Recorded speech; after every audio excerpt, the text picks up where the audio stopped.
quickest. Is that Jessie Miller? Is that Jessie from my life? I think so, yeah. Hi, Jessie. Hi, Jess. Oh, Hi, God. Jessie. Hi, Jessie. How you doing? Welcome to the channel. So this is Livestream News. Away. Did you like my intro there? It was very professional. So this is a way of getting today's latest news in a relaxed format where you can message, you can have your say. Feel free to comment on any of the stories or mention what you're up to and just be interactive and take part. I'm going to say hi. Hi, Jessie. I was poorly last night. I felt ill. Oh, you're like a beautiful little mole that popped up. A mole? Yes, you're like a beautiful little mole that popped up there, Lou.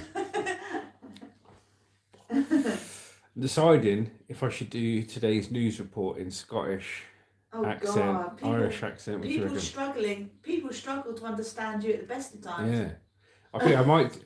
I'll tell you what. I'll read the headlines in Scottish. I'll see how I get on. I might change back to English. So if you join us, thank you. Here we go. Economy in sharp decline in October. Yeah, do you know what? I think I'm going to run with Scottish for a minute. Let's have a go. UK economy shrinks again in October, official figures show. The accusation is that business and consumers tighten their belt shortly after Labour won the election. Amid unexpected warnings of a tougher budget to come. Nah, I'm not feeling it. I might go English. I might go back to Irish. Should I try Irish? We'll try Irish. Got to get me right voice on. Here we go.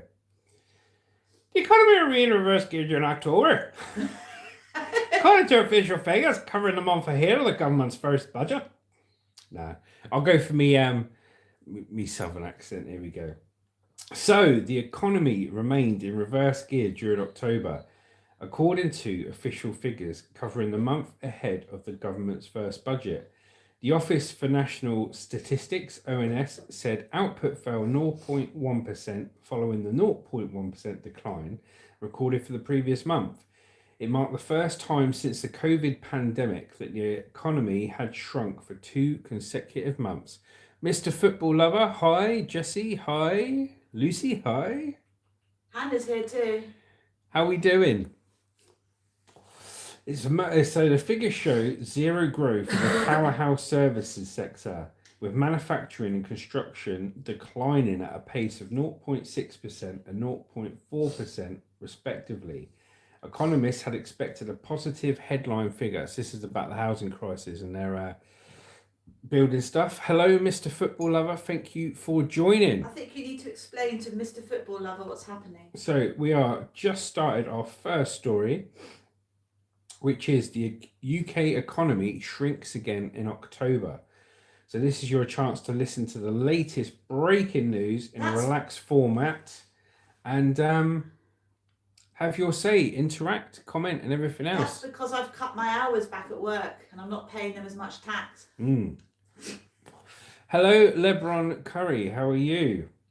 Hello. The data adds to the picture of a far more jittery economy during the second half of the year in the wake of the general election. Critics blame the government, accusing Sir Keir Starmer and his Chancellor Rachel Reeves of a spectacular early own goal that spooked the public and businesses alike. After 3 weeks in office, both warned of a tough budget to come on 30th October due to inherited $22 billion black hole in the public finances that a snap Treasury review had uncovered. There has been strong evidence then of a hit of sentiment as a result of the warning and data covering things like consumer spending and wage. So in the UK, the new government's just come into power, and a lady called Angela Rayner, is it Rayner? Yeah, Angela Rayner has set out a big target of building like 10 million new homes in the UK in the next 5 years. 5 years. So to deliver that, she all the green belt land that was protected from being building on, she's opening a lot of it up for people to build on.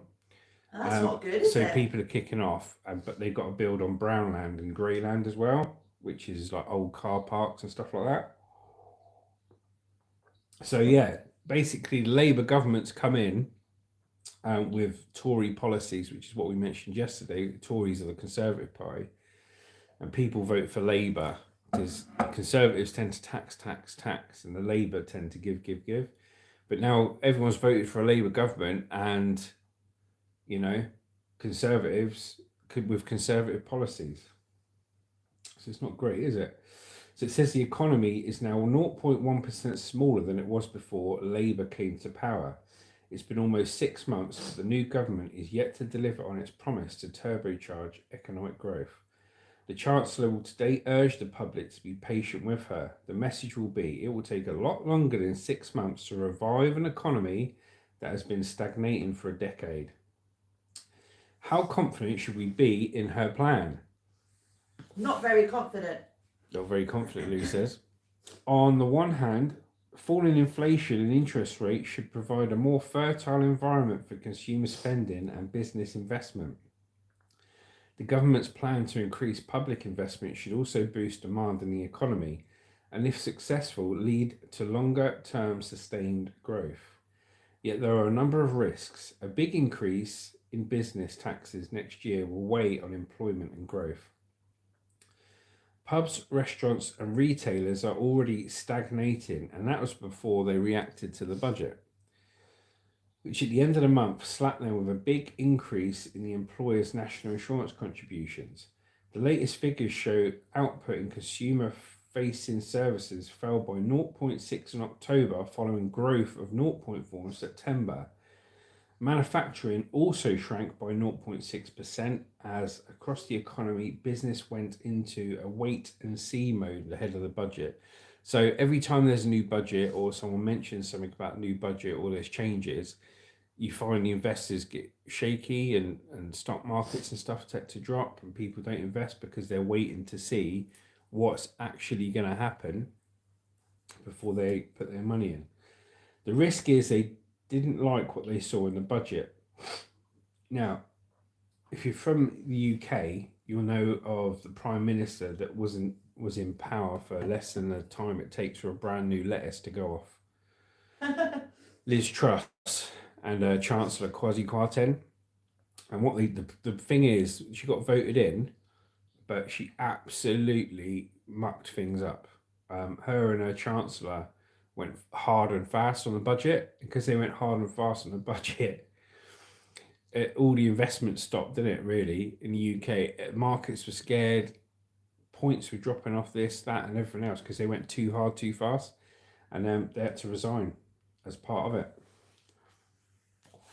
Then there is Trump and the risk of tariffs. Britain could escape the worst of the crosshairs, but we'll have to wait and see. If things go against us, it's very possible that the Bank of England could soon start worrying more about weak growth than inflation, possibly a prelude, as we've seen in Europe, to a faster pace of interest cuts. The economy, which had been the fastest growing in the G7 between January and June, grew by 0.1% during the third quarter of the year. So there's a bit of economic growth. Just having my news report of coffee, my news report of vape. This is what they do on TV during the breaks, tell you. Economists had been expecting a similar performance in the final 3 months of the 2024 following a budget that largely spared working people additional pain but put businesses and those of wealthier means on the hook for extra taxes. So if you're joining us today, thank you very much for being on the live stream. If you're watching on playback because you couldn't see the live stream, totally understand, you've got work, but thank you very much for watching. If you are on today's live stream, say hello, let us know what you're up to, let us know what part of the world you're from. Thank you for taking part, and any constructive points or opinions, or even if you just want to let us know what you're up to today, that'd be fine too, but thanks for joining us. So let's carry on. Business has since accused the Chancellor of hurting the very working people she wants to protect, as measures such as higher employer national insurance contributions will only lead to weaker pay growth, fewer jobs, and higher prices as additional costs are passed on. Employers also argue that the extra tax burden, along with tougher employee rights legislation, will hurt investment at a time where Labour has prioritised growth in the economy. Miss Reeves, who is the Chancellor, said the figures were disappointing but defended the budget. Of course she has, because she's the one that's created it. Exactly. She said, we have put public finances back on a stable footing, capped the rate of corporation tax at the lowest level in the G7, established a £70 billion national wealth fund to drive growth in our towns and cities, launched a 10-year infrastructure strategy, and are creating pension mega funds to boost investment in British business, infrastructure and clean energy. I personally think she's gone too hard, too fast. Do you know what I mean? And a lot of people are sort of turning against her. You need to go slow. When it comes to money in the country where everyone's got investments, properties and stuff like that, you need to go slow, because if you play loose and fast, mate, people get scared and they'll tell you about it. It's not just her people are worried about, it's Keir Starmer. People don't like him at all. Yeah, I've got nothing. The Chancellor added, we are determined to deliver economic growth, as higher growth means increased living standards for everyone everywhere. Mel Stride, the Shadow Chancellor, said it is no wonder businesses are sounding the alarm. The falling growth shows the stark impact of the Chancellor's decisions and continually talking down the economy. He went on to say that Labour was left the fastest growing economy in the G7, adding, because of their decisions, growth is now under serious pressure. The impact will be felt by families through higher taxes, fewer jobs, higher prices and higher interest rates. The government has shifted the growth emphasis to the public sector for a jump in investment, such as the NHS. Over in the UK, the NHS is called the National Health Service. So in other countries you have to pay for it, and our taxes pay for the NHS, although we have to pay for prescriptions. Not everyone has to pay for prescriptions. Yeah, if you're a low income family or you're on benefits, then some people don't have to pay for prescriptions. The Bank of England has said that the reaction of business to the budget tax hike is its main area of concern when judging the prospects for inflation and economic growth. Financial markets are expected 4 interest rate cuts next year, but no change when policymakers meet for the final time in 24 next week. Commenting on today's figures, Yael Selfin, chief economist at KPMG UK, said October activity was held back by uncertainty ahead of the budget, with consumer and business confidence near recent lows. The fourth quarter could see a weaker pace of growth as businesses come to terms with the higher tax burden announced at the budget, as well as rising geopolitical uncertainties. Nevertheless, we expect higher public spending to lift GDP growth next year, with lower interest rates providing some boost to private sector demand.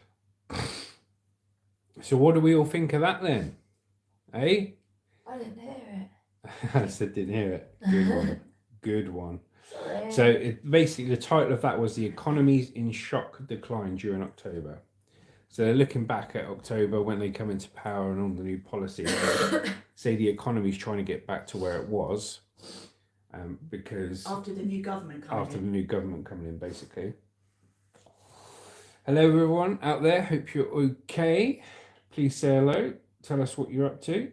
Lovely to be with you this Friday morning. And I just saw a story I want to talk about next. I'm going to give you guys a chance to say hello. Is it me you're looking for? Copyright. Right. Well, the weather from looking out the window is cloudy, no sun, no rain, miserable, cold weather. That's the weather. I'm That's it staying today. in today. I'm not going out the house.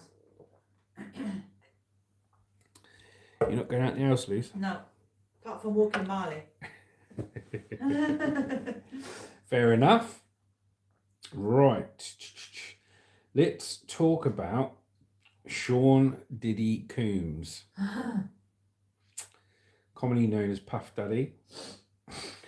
Sean Diddy Coombs accused of raping 3 men after plying them with spiked drinks. Ugh. So Sean Diddy Coombs accused of raping 3 men after plying them with spiked drinks. Lawyer Thomas Greffra, who is representing the men, said the way Coombs allegedly went after them was very consistent. His legal team argues the complaints are full of lies. Allegedly, apparently, let's proceed. 3 men have accused Sean Diddy Coombs of plying them with drinks laced with drugs, then raping them while they're unconscious. Morning, Jamie. How are you doing? You okay, mate? Thank you very much for joining.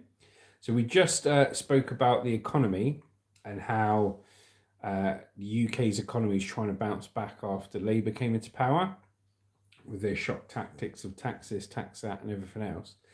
And now we're talking about Sean Diddy Coombs, Puff Daddy, allegedly, apparently, has raped 3 men after plying them with drink.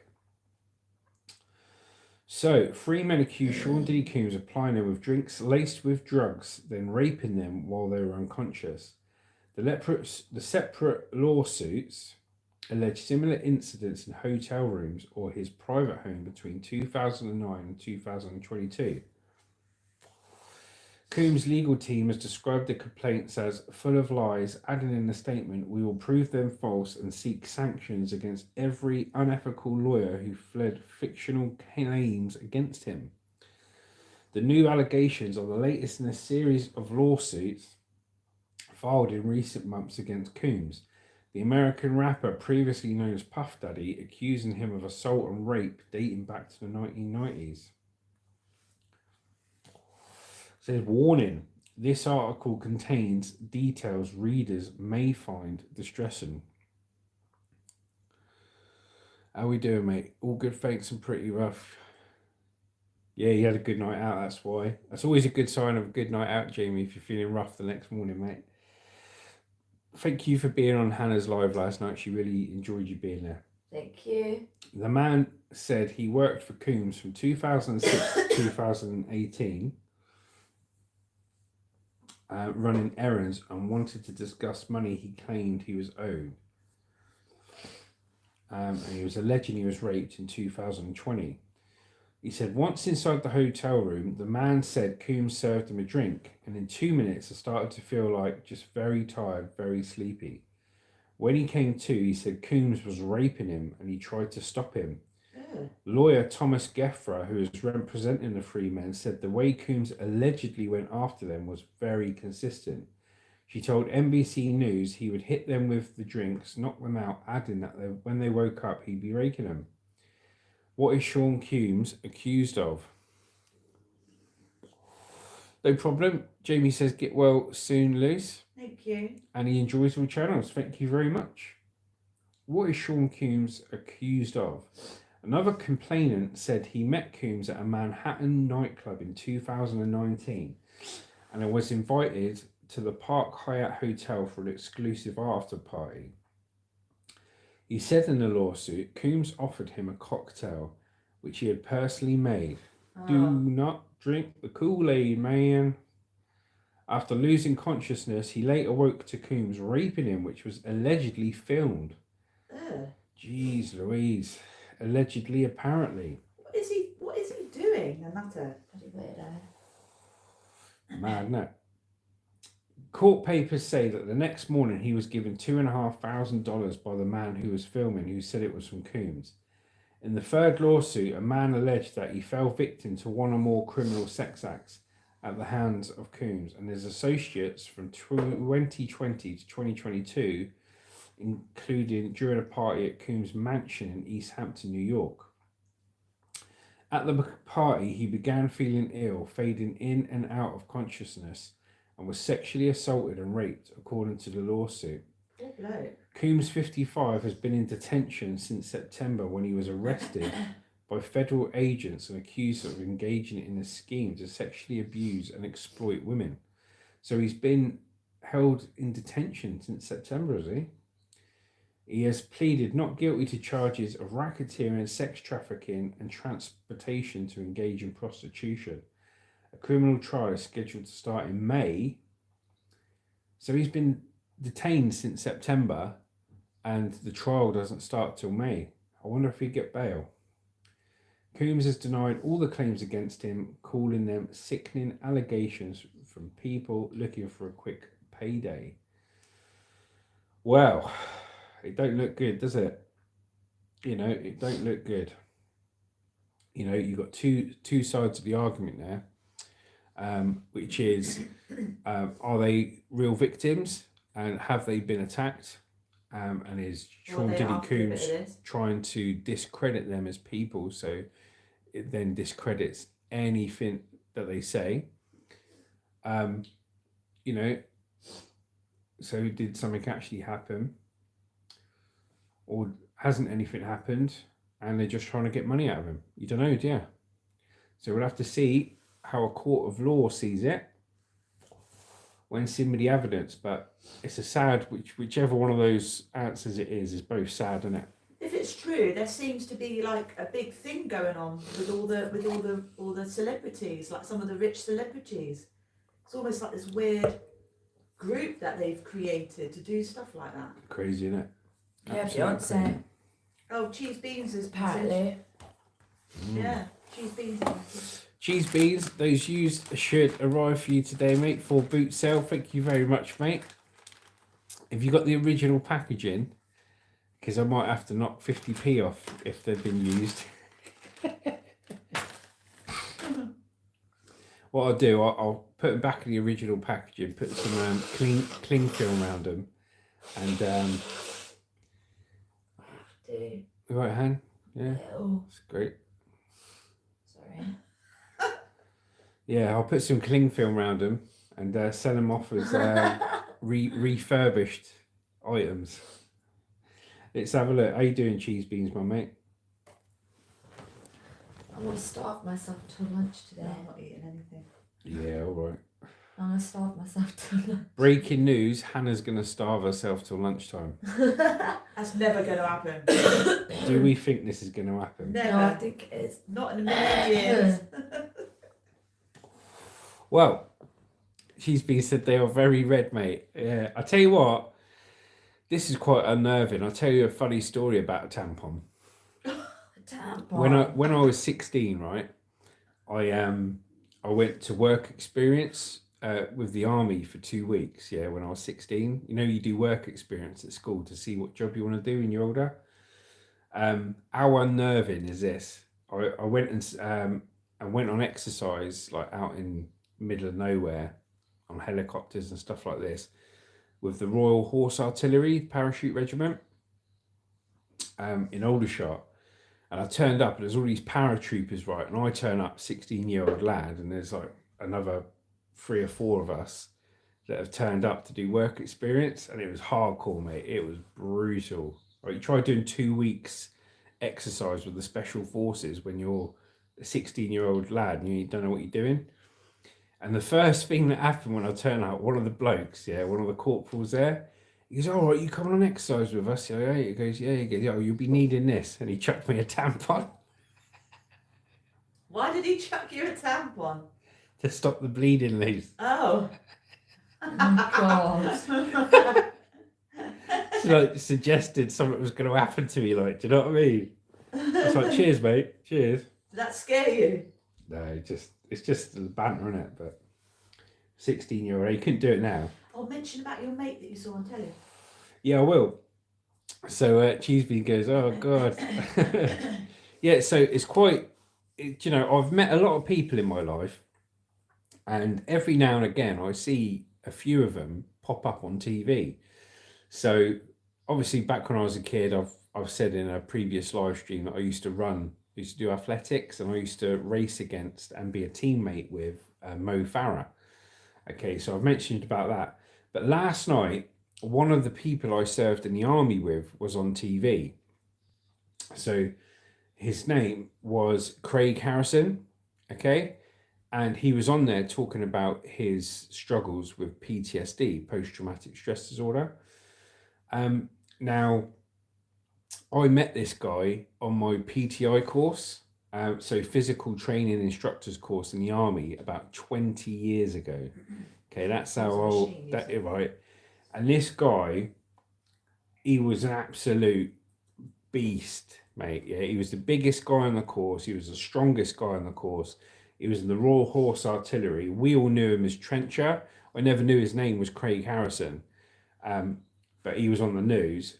Hannah, is it all right to turn it down a little bit? I can't even myself speak. His name's Craig Harrison, and we all knew him as Trencher. And he always had a reputation of being like a double-hard geezer, like you know, some people you could have a laugh with. Well, you could have a laugh with him to a certain extent, but it's not one of those people you want to annoy because, like, if he goes for you, mate, you don't stand much chance. So but he was a good lad. Now it turns out, you know, we were on a 10-week physical training instructor course, so we saw each other day in day out, and I never saw him again after the course. But to my surprise, I was watching the news last night, and he popped up, and he's got a whole segment on there talking about PTSD. But it wasn't just about his PTSD. Apparently, when he was in the army, he was a sniper. Yeah, so he'd gone to do his parachute regiment training, as part of the Royal Horse Cavalry, whatever it was in. And he was a sniper, but he wasn't just a sniper. He held the world record for the longest ever confirmed kill from a sniper shot. Yeah, and he did the shot at over 2,800 meters away, and held the world record for the longest confirmed kill on a sniper shot during action. And if you want to see what he's like, I know him as a good guy. I haven't got a bad word to say against him. But he actually bought a book out called, I think, The Longest Kill, Sergeant Craig Harrison. And I was thinking maybe do a video about it today, PTSD and stuff, but I don't think I am. I think I'm just going to mention it on the news. So a lot of ex-servicemen suffer with PTSD, yeah, post-traumatic stress disorder. Now, some of them suffer with it because of, you know, they've seen their mates blown up or this, that, or they've been shot or attacked or this and that. But you don't actually have to have something like that happen to you in the forces to suffer from PTSD. Just being in that environment, which is, let me tell you, a different world, okay, where it's completely based on fear. You do things out of fear. You do things out of fear of losing your rank. You do things out of fear of getting punished, put in jail. You know, if they say jump, you say how high. Now that can have a real effect on your mental health going forward. Personally, have I got PTSD to any of the levels these guys have got? No. But I'm pretty sure I've probably got a bit of PTSD, very low, mild form PTSD, that affects how you react to things, how you deal with things in your life. Because of the way the army's trained you. Because of the way the army's trained you, you can sometimes, I'm a lot better now, but especially when I first left, you know, you can go from 0 to 100 when you've got a mood for no reason, you know, totally irrational for no reason. And it's just being in that environment, dealing with bullies, dealing with things going away. Like I was in Iraq for 6 months. So, you know, you think of that. I lived in Iraq for 6 months as a soldier where you could have been shot at any day of the week. And I even was at once, but luckily they missed.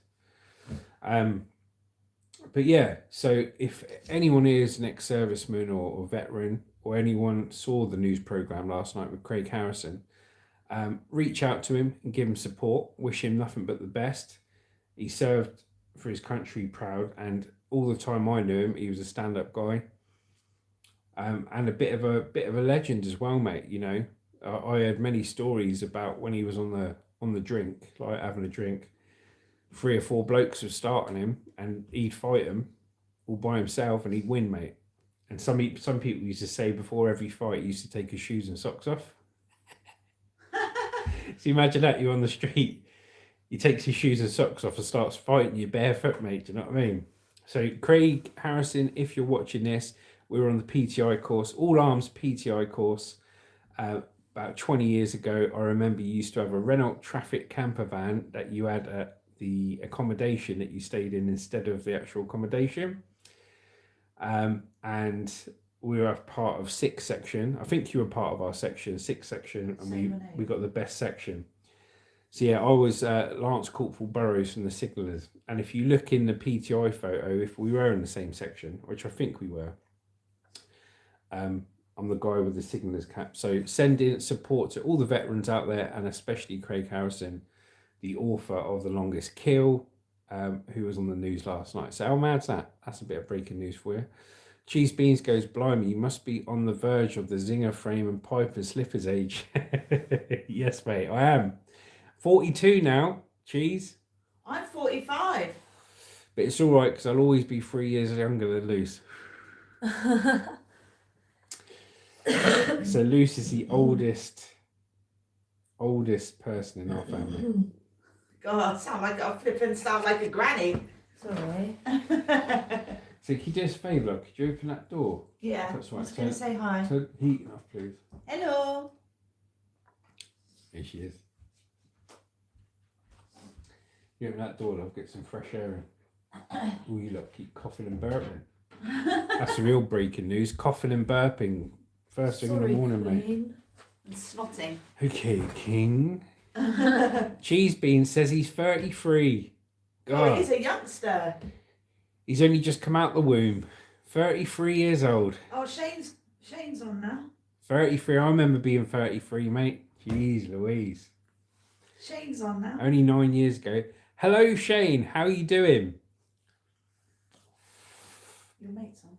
Oh, dear. Hello. So you're 33 years old, Cheese, man. 33 years old. 9 years ago. Tell you what, mate, it goes fast. It goes fast. I'm staring down the barrel. Well, put it this way, I'm nearer 50 than I am 30, mate. You know what I mean? When you put it like that. Please, Louise. Right, let's have a look. The upper room. Where's Pete today? I don't know. Where's Pete, mate? There's Pete, mate. I don't know. Let's have a look. Jamie's 32. Jamie's 32. Yeah. Jeez Louise. It's basic 32 is like the sperms met the egg and then you're 32, innit? You've just been born, Jamie. You've just been born. Shane says, wonderful now. Good to have you all on air. Right, so we're going to talk about the next story. And that is just after I've had my professional newsreader tap water. And it says, several people injured after fairground. Let me read this quickly. Yeah, mate, wish I could go back to the good old school days when life was easy. Never thought I'd be saying that. Yeah, it's funny, isn't it? Before I start this next story, when you're young, when you're at school, all you want to do is leave school. You don't want to be at school. You want to earn some money. You want to do this, want to do that. Cannot wait to earn money and have a job. And then you do it for a few years and you think, oh, life was so much easier back at school. But you don't truly appreciate it because all you've known your whole life is school until you leave it. It's not until you leave school that you actually appreciate how easy it was. So here we go. Several people injured after fairground ride failed and crashed in Birmingham city centre. Your neck of the woods. Your neck of the woods, Jamie. Cheese Beans goes, exactly that, mate. Yeah. Several people injured after fairground ride failed and crashed in Birmingham city centre. The incident took place around 7:30 p.m. on Thursday in Centenary Square when West Midlands Fire Service said a ride dropped to the ground level whilst in operation. That's my Birmingham accent. Here we go. Two people have been taken to hospital and several others were also injured after a fairground ride failed and crashed in Birmingham. West Midlands Fire Service says that the ride dropped to ground level whilst in operation in an incident around 7:30 p.m. on Thursday. According to West Midlands Ambulance Service, Paramedics found 13 patients in need of help when they arrived at the scene in Centenary Square. 2 women were treated by ambulance staff for injuries not believed to be serious and taken to hospital, a spokeswoman said. Around a dozen others were assessed and discharged at the scene, she added. West Midlands Fire Service said, we assisted ambulance colleagues and treated a number of casualties whose injuries are not life-threatening. We are not working on the rescue of any further casualties. Police said that they have responded to reports of an issue with a ride. They added that a small number of people were being treated by paramedics, but no serious injuries have been reported. Now I can talk about this a bit here. Pete's on. Yeah, hello Pete, 2 secs mate, I'm just going to get these messages up. Evening Justin and Lucy, thank you Pete. Evening good sir, thank you for joining. Jamie goes, oi, can't beat the blobby, shush. Cheese Beans goes, yes, big compensation coming their way. Lucy says, hi Pete, depending on who owns the ride, haha. Yes, so before I was a scrap man, see, I've got a little story. This is what I like doing. I like reading the news and then putting my own stories to it that are related to it. So before I was a scrap man, I used to have an ice cream man business, yeah? And at one point during that ice cream business, I followed the fair, a local fair run by a gypsy family So you were a gypsy, Jazz? in Southampton. And what would happen is they would go round setting up their fair and they'd have the big motorhomes and caravans behind it as well. And wherever they set up, they give me a call. I come down, sell ice cream at the fair for them, and pay them like 10%, 20%, something like that. And that works quite well. But yeah, I used to see them set up, and I used to turn up on mass mates, set up these rides, massive rides. And in that community, the bigger, the better, the more expensive ride you had, because each of them had their own rides where they made their own money off. The bigger and better your ride, the more respected you are in that community. So when they turn up to these big mass events, you know, where fairs from all over the country come together and there's one big fair, the person who had the most respect was the person who had the latest, newest, biggest ride, because they could make the most money out of it. And it was the most flashy, yeah? So that's how it worked in that community. But I think I followed them. Yeah, I think I did about 6 or 7 different events with them. All the time you were earning good money, they want you there because they just take the money, like, you know what I mean? Take a percentage of the money and they'd be happy. But all it took, mate, was one quiet fair, and they knew it was quiet because hardly anyone was on the rides, where you weren't making much money, and they'd be like, oh no, it's not working out, not getting anything out of it, see you later. You're like, oh, cheers. So it was a bit like that, you know. But there we go, let's read some of these messages. Depending on who owns the ride. Just woke up. Pete's just woken up. Have you had a good week at work, Pete? And Cheese Beans, have you had a good week at work? Jamie, have you had a good week at work? What have you been up to? What are you up to on the weekend? Thank you all for taking part. For those that have just joined, obviously we do this every morning, Monday to Friday, 9 a.m. We have the weekends off. And if you can't take part in the live and you're watching this on playback, thank you. And I hope you're getting something out of it.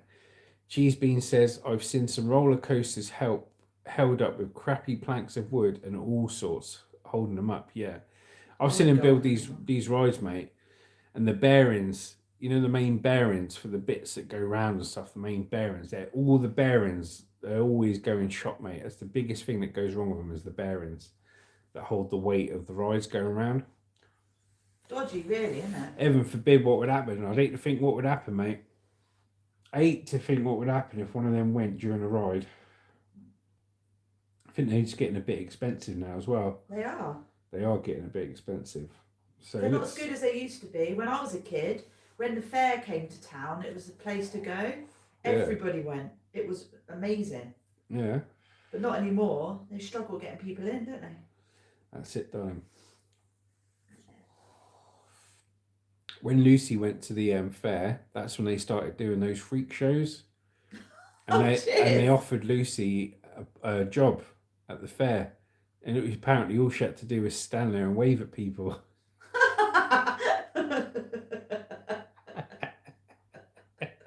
Thanks. She said it was the easiest world in the world, easiest job in the world. Just they put me in a cage, and people just walk past throwing popcorn at me, and they pay me £100 a day. And I said to her, I said, Luz, I told you, you're a talented individual. You don't know your own talents. I said, even they picked up on it. Oh, cheers. Pete says it's been a tiring week. Was watching a bit of TV, and next it was 8:30 p.m. I feel your brother on that. Many times when I was working flat chat really hard, you come back from work, mate. Your head and your body are aching. Your arm, if it's a physical job, your hands are aching. Your hips are aching. Your feet are aching. Yeah, by the time you have a bit of grub and a bath and a beer, mate, you're like that, aren't you? Falling asleep, mate. I've done that for years. Shane, like Cat goes, oh no, oh no.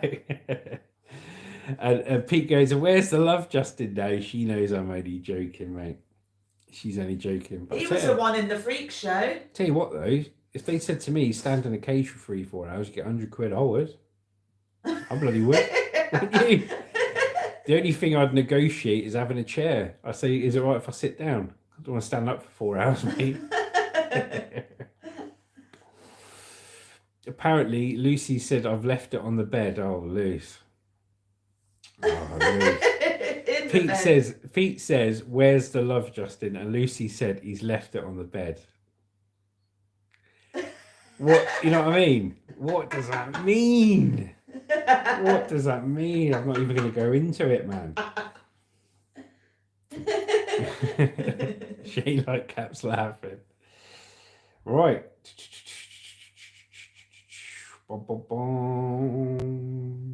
Let's have a look here. You'd be doing a dance. Yeah, you would.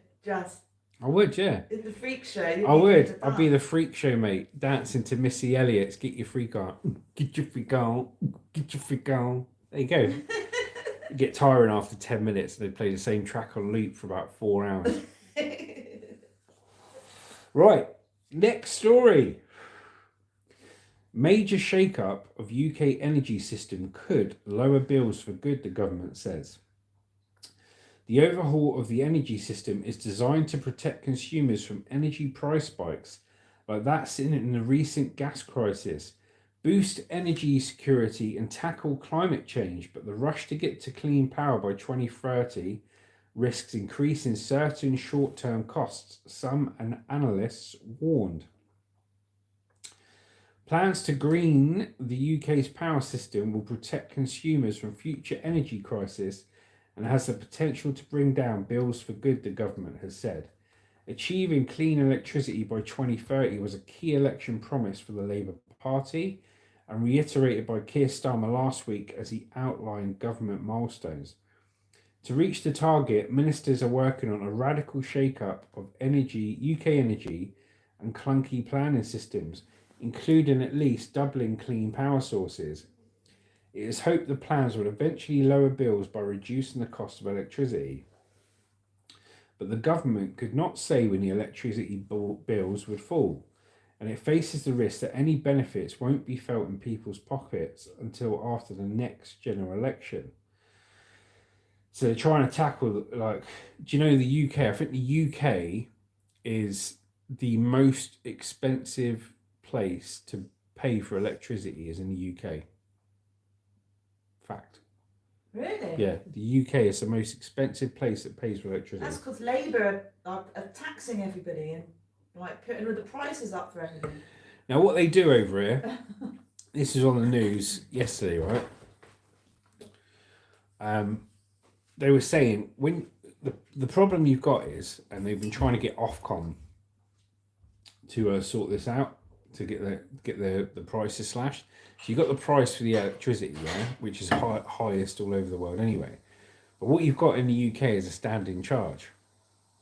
So to get that electricity delivered to your house to have a meter, you're charged around, say, 38 pence a day. Whether you use any electric or not, you have a standing charge of 38 pence a day. Now, I think they figured this out to be around about a cost of about £380 a year or something. And what they're trying to do is get rid of that standing charge price to reduce everybody's electricity bills, because a lot of people are in energy debt. You know, they owe money to the electric companies and the gas companies and all that.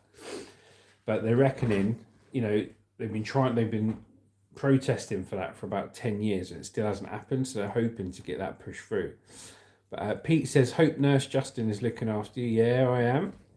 And Jamie says, I went to France once and France is expensive compared to England. Yeah, literally, I heard it the other day on the news that they said England was the most expensive place for electric. But if you say France, mate, then France is as well. It says, it's also accepted that the massive amount of new infrastructure needed could bring difficult trade-offs, including impacts on communities and nature. Energy Secretary Ed Miliband said the government is embarking on the most ambitious reforms to our energy system in generations.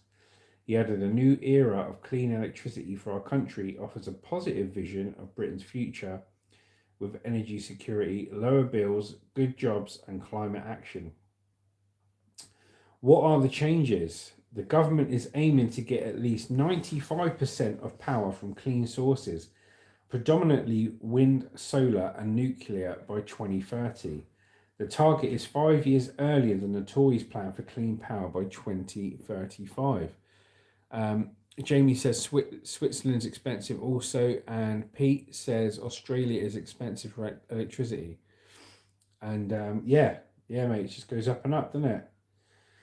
To get there, the Clean Power Plan published today outlines a raft of far-reaching measures, not limited to, but including at least doubling current offshore wind, onshore wind and solar power capacity, fixing the dysfunctional system, stopping clean power projects from connecting to the national grid, speeding up planning decisions, reviewing the judicial review system that can slow down developments, creating benefits for the communities living near new developments, and building 80 new infrastructure projects.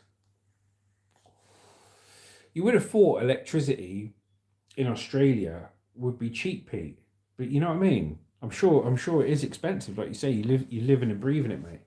But they must be able to harvest so much solar energy out there. It's always sunny, isn't it?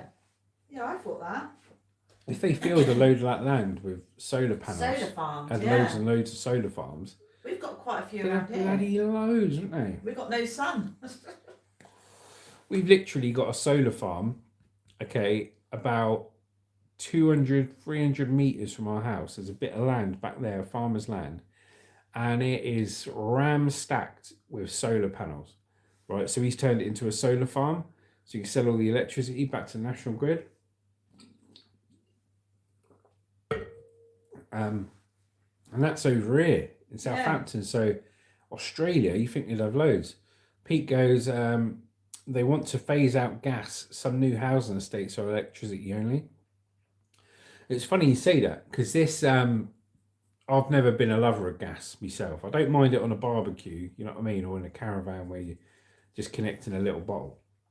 But I've never liked the idea of living in a house with gas. And this house is electricity only. So everything, the boiler, the heaters, everything is electricity.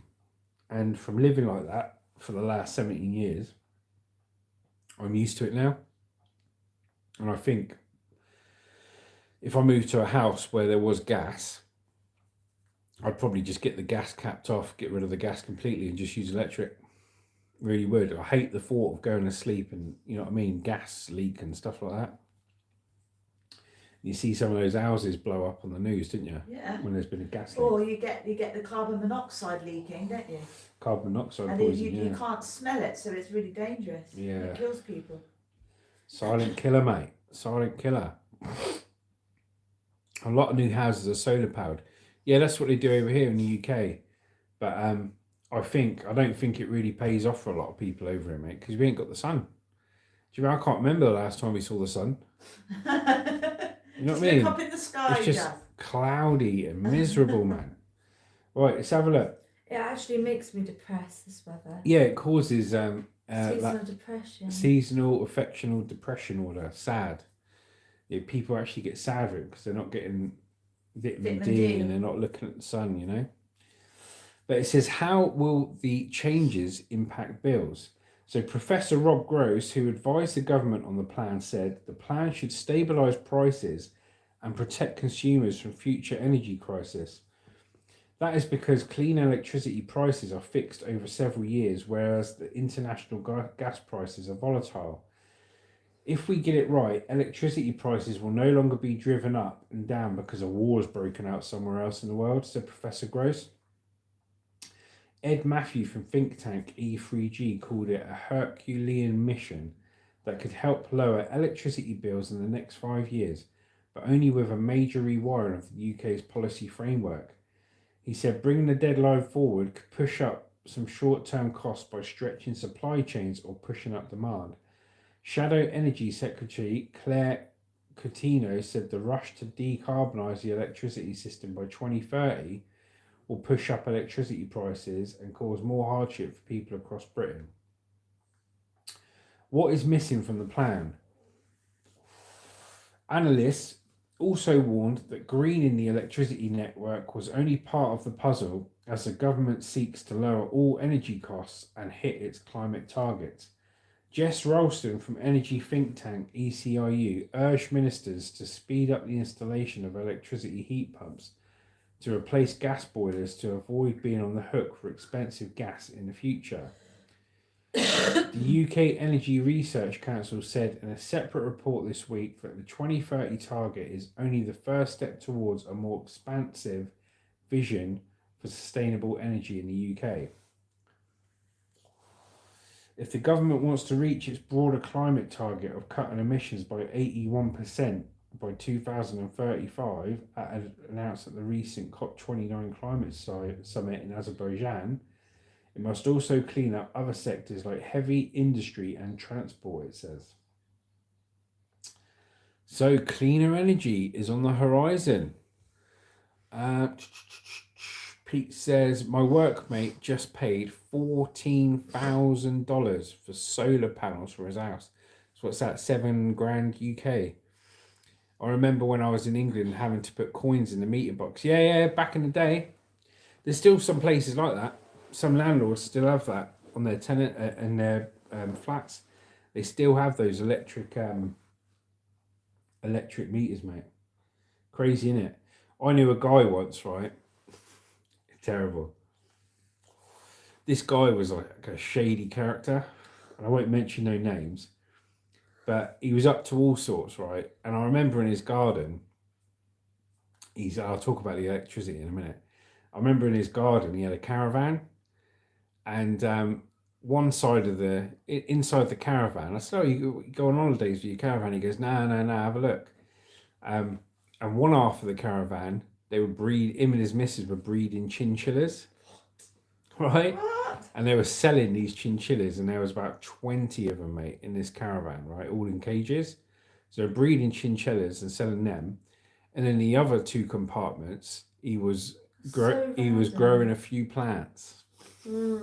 Yeah, growing a few plants. So one side you had all these plants, and the other side you had all these chinchillas, mate. They must have been off their head. What with the really big tomatoes he was growing. And anyway, I went in his house and he goes, I've just got to get some money out for the electric. So what he did, he figured out a way of opening the electric box. So you know the electric box where you put the pound coins in? He would open the electric box, take out all the money that he put in before, close the electric box, and then put the money back in. What, did it work? Yeah, to get him more electric. Oh my God. And I think at even one point, he tapped into because he was it was like a sub-basement little flat. And I think at one point he even tapped into one of the abandoned buildings electric, and he had a big bit of twin and earth cable coming down. run at stealing electric. So he was up to all sorts, mate. He was. That's what people do if they ain't got money, mate. They find a way, didn't they? Whether it's good, bad, indifferent, right or wrong, they find a way. But his landlord had a shock when he turned up and they'd used about 200 quid worth of electrics to grow his plants, keep his chinchillas warm. And there's only about 20 quid in the box. Shane goes low. Pete goes, a couple of months ago, a worker was killed by a wind turbine blade when they were lifting the blade. Wow, mate. Bloody hell. Yeah, you've seen the size. I've seen the size of them blades, mate. They take those big lorries, didn't they? They took on the back of big flatbed trailers on the back of trucks. Massive things. We saw them in Portugal. I'm looking at one right now. Oh, that's weird. Yeah, we're looking at one right now. Look at the size of that thing. It's massive. I know. Well, I hope he's all right. Obviously he isn't, because he's obviously died because one of those things have landed on him. But geez Louise, it's not good. Right, let's have a look here. So what is, like I say, what is everyone up to this weekend? Are you going to chill out, Pete? It sounds like you need to just chill out this weekend, mate. Have a relaxed one. Have a couple of beers. And just get that energy back, mate, that's been spent during work. But fair play to you for doing your work, mate. Fair play to you. I'm chilling out. I'm not doing much. What are you up to, Luce? Not a lot. I'm not feeling great. I'm meant to be going on a work do tomorrow night, but if my tummy's still bad, I won't be able to. Yeah, she'll be going, mate. She'll go to a work do. So Lucy's work have paid for a work do for her and her other colleagues, and they pay for the meal and stuff like that. So she'll be going to a work do tomorrow. I'll drop her off and pick her up. I'll be Mr. Uber for the night. Right, let's have a look here, shall we? Let's have a look here. This is a bit out there. Science and tech. Let's have a look at science, shall we? Pete goes, I worked on a farm who had wind turbines. I didn't realise how big they are. Yeah, crazy, mate, isn't they? We saw a load when we went down to Portugal, didn't we, Liz? Mm. Absolutely shed loads of them, mate. I think most of the ones up here at the North Sea, aren't they? Yeah. Yeah. You got a load to the North Sea. I think you see a few when you drive down Devon and Cornwall as well, isn't it? Wherever there's high wind, mate, there's money to be made. You'll see them turbines. I'm surprised there's not any in this house with the high winds. Well, the only wind we got in this house comes out you lose. Hey, if I put that on a Pete goes, he needs some garlic. Yeah. Yeah, what I've got to do is give Lucy. Oh, thank you, Jamie. Thank you very much. Oh, thanks, Jamie. Jamie's just given us a super. He's given us £1 each, Hannah. Thank you very much, Jamie. Thank you, Jamie. And yeah, all we need to do to create wind in this house is give Lucy and Hannah some garlic. No. Attach it to the electricity meter, and we got some electric. But without going too far into it, Hannah's got a really good yoga routine. Oh, no. And I mean, the amount of electricity that yoga routine would generate would be immense, wouldn't it, Lucy? It'd pay for our electric for the whole month. It would. Yeah. I mean, the And energy. I do release some gas when I do yoga. The energy released. Let's just say the energy released from Hannah's yoga routine. It massages your intestines. One, you haven't got to put the heat in them. You have to open the windows. Yeah. It doesn't even smell. I'm talking about your stretching. No, you're not. What am I talking about then? Thank you, Jamie. Farting. Thank you very much. Is that Don't be okay? ashamed, people. Don't be ashamed. Oh yeah, she says To let this. some gas rip. She says this, but I tell you what, all the time, you know, she is part of the gaseous exchange in life. It's fine, it's funny, it's giggly, it's good. But when anybody else tries to take part in the gaseous exchange of life, you're disgusting. Get out. That's what it's like, mate. Yeah. Jamie says he can't stand garlic. Yeah. Not congested. See, I do like garlic bread, and I do like a bit of garlic in my food, but all this garlic mayo and stuff like that, leave it out, mate. I can't eat it. I can't do it. It's not for me. And Pete goes, yeah, better out than in, Hannah. Well, Exactly, Pete. depends if you're in the same room, Pete. Sometimes you could be asleep on the settee and the noises you're hearing, you could think somebody's let a donkey in the house. You know what I mean? Don't rush them a bomb. I could say a lot about you, You could but I hear- won't say it. You think there's a donkey in the corner going. Like that. I'm like, Luce, feed him a carrot. Yeah, garlic naan bread. Lucy likes garlic naan bread. I prefer, if you've never tried it, try a keema naan bread and try keema rice. It's like a mincemeat naan bread. It's really nice. Stupid caption thing. Pete goes, Lucy and Hannah blame Marley for farming, but we know who it really is. Yeah, he knows what it is. Yeah, we know, mate. We know. If you know, you know.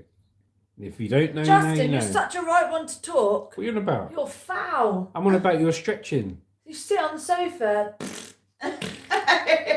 Fake news. Rank. Fake news, people. Fake Maybe feel news. sick. It wafts over to me. I Fake can't. news. I need to get out because I'm going to get killed. Suffocate. Fake news, people. Fake news. Honestly. He shuts the door after doing a number 2. Walking. Hannah, this is breaking news right now. Hannah puts the art in fart, fart, dart.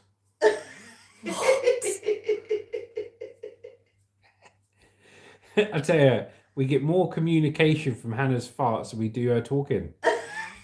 God. Don't get all this stupid thing. Sometimes we've had better conversations as well. Because she's not just full of hot air. Whoa! Lucy and Hannah blame Marley for farming. No, it really is farting. Yes, I know, yeah. It's cool. Right, now It's back to the serious news of the news report. So thank you, Jamie, once again for that £3. Thank you, Jamie. Thanks, Jamie. I'll send Justin out later to get me a nice latte or something. We shall invest that £3 into some air freshener. You know what I really want to make? You know what I really want to make tonight? What? Chicken stuffed with mozzarella and chorizo. Oh, yeah, that would be great. So I'd like to go get some chicken, please. So let's say hello to Steve. Jamie goes, depends how much garlic you put in a lot. Gets a bit too powering. Steve, Crossroads, hello, brother. Crossroads is Hi, back Crossroads. on. Good to see you, mate. Thank you for being on the live. Adventures in the Ute. Pete says, nothing better when you're in a car, which makes you drop a ripper. Drop I love a the ripper. window sounds. I'm going to say it. I'm going to say it in the Australian accent. There's nothing better when you're in a car than mates, and then you drop a ripper and they drop lock a the ripper, power mate. windows, mate. You gotta open the windows. Bit high pitched, You wasn't gotta it? open the windows. Go a bit lower. Do a bit lower. You gotta open the windows, mate. There you go. That's more natural. See, she did her Australian accent, which is a bit high. You know what I mean? Open the windows, mate. You know, I just gotta. How Gotta we go doing? a bit of shrimp on the barbie. Have a shrimp on the barbie, mate. She goes. So, Crossroads says, morning, everyone. Great to have you on here, Steve. Why did you change the name on YouTube? And Jamie Parker's laughing.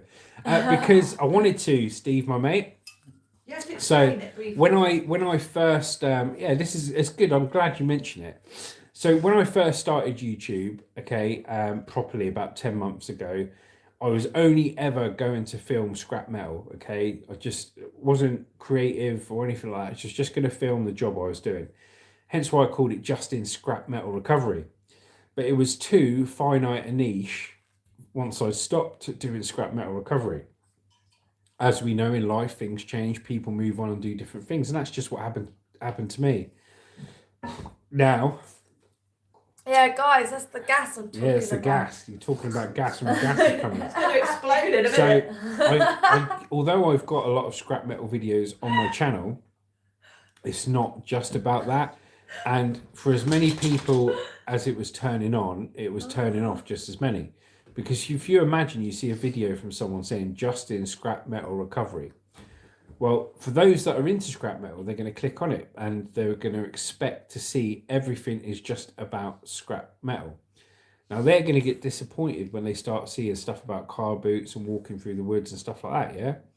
And then on the flip side of that, if people see just in scrap metal recovery and they've got no interest in scrap metal recovery, they're going to think that's all it's about, which it isn't, and turned it off.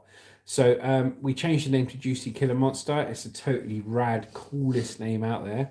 We love it. Rebranded, what we're doing and everything else. And that is why we changed our name on YouTube, so we can be truly creative and not held back by a silly thing like a niche or a too finite name. So that is why. Hopefully that answers your question, Steve. Jamie's laughing. Pete goes, so funny. People try to do an Aussie accent and 9 times out of 10 balls it up. Yeah. Hopefully I'm a 1 in 10, mate. I want to be a 1 in 10, Pete. I'm on smoko, so leave me alone. Last night, pulled a roo, took a bet to me you. I was safe, double wrap, but still, caught the clap. He got the clap, he's got the clap. There you go. That was just for Pete, that was. You don't see that on any other news report on telly, do you? Sod the bloody copyright. I don't think you get copyrighted for that. I think it's just if you play a song. Yeah. It's Jamie says, are you out filming today? So I'm not going out anywhere. You see, I said that without moving my lips in. Did you see that? Now, what I've done, because I'm a very, very organised person, which is how my brain likes to work, I've already filmed all the content for the rest of December into early January. So I've got a short dropping every other day, and I've got a video dropping every other day in between the shorts. So all my videos are scheduled up, loaded up, all done. And I will be doing some filming probably next week and this and that, but that stuff will be coming out in January. Oh, but I've just remembered me and Lucy had an absolute bonzer of an idea. And I'll give you a little thing as to what's happening. Right, so last night we ordered, and we're waiting for it to arrive, 20 one-off limited edition stickers, big stickers about 15 centimeters long by 10 centimeters high, and we're going to be running. We designed them. Yeah, we designed them and everything else, and we're going to be running a competition all the way through January. I'll make a proper video about this and put it out there so everyone can take part. But basically, we're going to run a competition for our top 20. We're going to find out who our top 20 subscribers are. Nobody has to pay anything or do anything like that to be in it. But what it's going to be is whatever top 20 subscribers get chosen. Watch our videos, subscribe. They've got to be subscribed. They've got to watch the videos, take part in live streams, or at least watch the replay, like, share, or comment on as many videos as they can. And at the end of the month, we're going to tally up who gets the most amount, who's in what ranking order, who's taken part the most. And the top 20 people will get sent out a limited edition, one-off design, only 20 of them printed, and sent to them free of charge. And we'll get everyone's addresses who wins via email, and we'll send it out to everyone as a big thank you to say thanks for watching. So yeah, look out for that. I'll do a video on that, and that will probably come out end of December, January, because we've got to wait for the stickers to turn up. Make sure they're copacetic. Whoa, Pete has just given us 15 Australian dollars. Thanks, Pete. Pete, absolute legend. Thanks, Pete. Thanks for all the craziness. We are crazy We are in pretty this house. crazy. We are nuts. We are pretty crazy. But I like being nuts. I hate being like just dull and just, do you know what I mean? I like being a bit crazy.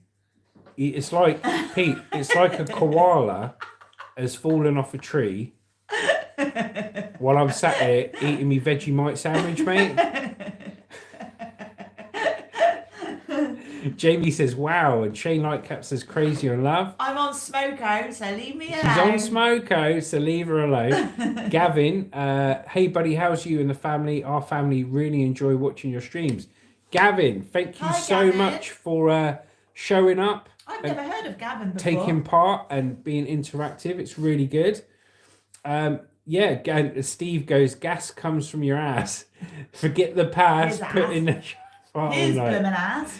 Oh dear. That's for sure. Yeah, so first time I've heard from you, Gavin. So thank you very much for taking part as well. Like I say, for everyone who does take part in these news live streams, we really enjoy it. It gives me a reason to get out of bed early in the morning, and it's a good way for you guys to interact and take, you know what I mean, take part and have your say on the news. But so we've had a £3 donation from Jamie in Thanks, Birmingham. Jamie and Thank you, Pete. Jamie. And Pete, our good friend, Adventures in a Ute from Australia, has just given us a $15 Australian dollar super thanks. I think he gave that to me. No, Lucy. see what happens here. See what happens here. She thinks all she got to do is cough and burp and take all the bloody credit. Look, she's trying to get on the screen. You know what I mean? But yeah, thank you very much for that support. But anyway, so I'll carry on with what I'm saying. So we've got 20 limited edition stickers. Oh, Liz, come on, Dad. Come on. Go on. Get out of here. Sorry. Go on. Get over there. Sorry. Go back to the cheap seats. Come on. Daddy, breathing all over me. Oh. And now he's going to sip his water to get the bacteria Yeah, out. I've got to get the bacteria out of my mouth, mate. The OCD's going nuts, mate. So yeah, we've got 20 limited edition stickers on the way. I ordered them last night. I'm going to do a video on the competition. For anyone, like I say, watching and wants to take part, it doesn't cost you a penny to take part. And what it's going to be is you literally... we're going to have a look at who our top 20 subscribers are, okay?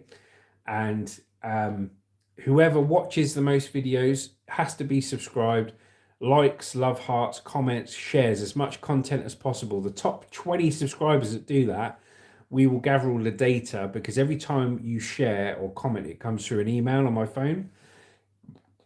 And I'll keep a tally. I'll keep a tally of who's doing what.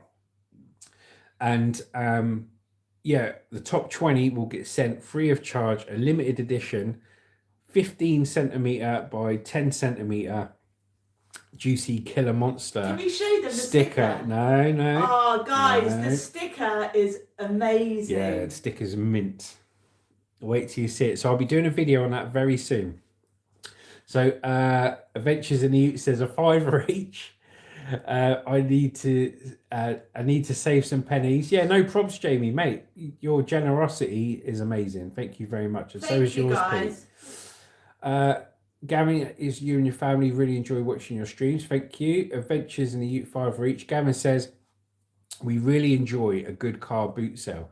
Can't wait for the season to start again. We have quite a lot of them up in Newcastle. Yeah, You're from Newcastle. We miss the car boot season, don't we? Yeah, thanks, Jamie and Peter. Crossroads, £2. Wow, thank you, Steve.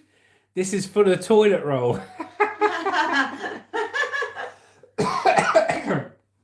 Yeah, I think we might need another 10 quid, Steve, for the air freshener, just to cover Hannah. But that goes a long way. Thank you very much, brother. So yeah, just let me finish speaking to Gavin quickly.